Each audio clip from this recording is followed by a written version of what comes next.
Hi friends, ఇప్పుడు మనం పెసరపప్పు ఏ విధంగా రెడీ చేయాలో తెలుసుకుందాము. ఫస్ట్ ఆఫ్ ఆల్ మీరు ఒక పాత్రను తీసుకొని అందులో నూనెను అయితే పోయండి. అదేవిధంగా సాజీరా ఆవాలు అయితే వేయండి.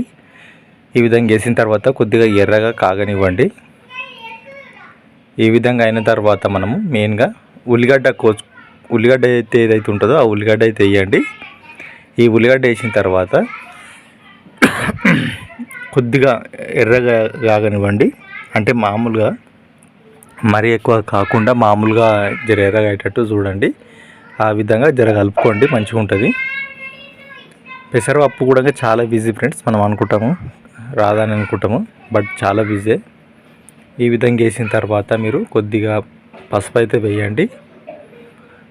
పసుపు అనేది చాలా ఆరోగ్యానికి చాలా మంచిది. అందులో యాంటీబయాటిక్స్ చాలా ఎక్కువ ఉంటాయి కాబట్టి పసుపు ఇంపార్టెంట్. అదేవిధంగా అందులో అల్లం ఎల్లిగడ్డ కూడా వేయండి, తగినంత వేయండి.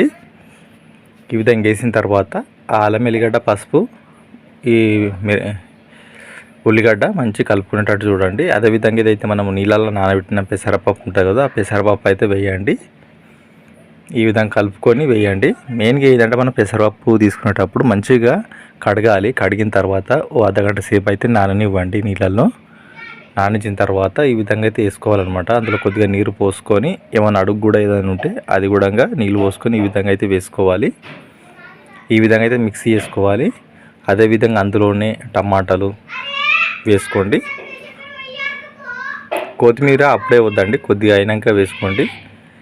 ఈ విధంగా వేసుకున్న తర్వాత మూత పెట్టండి. జర మీకు కలిపి మూత అయితే పెట్టండి. అప్పుడు ఉడికిన తర్వాత ఏ ప్రాసెస్ ఉంటుందో నేను చెప్తాను.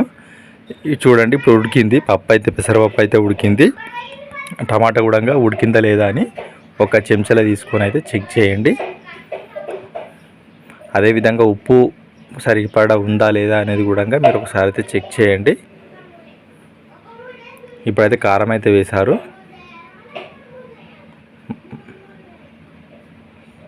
మెయిన్గా ఏంటంటే ఉడికిన తర్వాత, పప్పు ఉడికిన తర్వాత కారం అయితే వేయాలి. ఈ విధంగా కలుపుకున్న తర్వాత కొంతమంది ఏంటంటే ముందు వేస్తారు ఉప్పు, లేకుంటే ఈ విధంగా పప్పు ఉడికిన తర్వాత అయినా ఈ స్టేజ్లోనైనా ఉప్పు అయితే వేస్తారనమాట. మీరు ఎప్పుడైనా వేసుకోవచ్చు.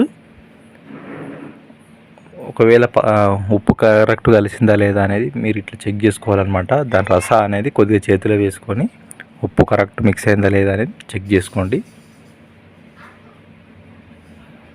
టోటల్గా అయితే పప్పు అయితే ఉడికింది.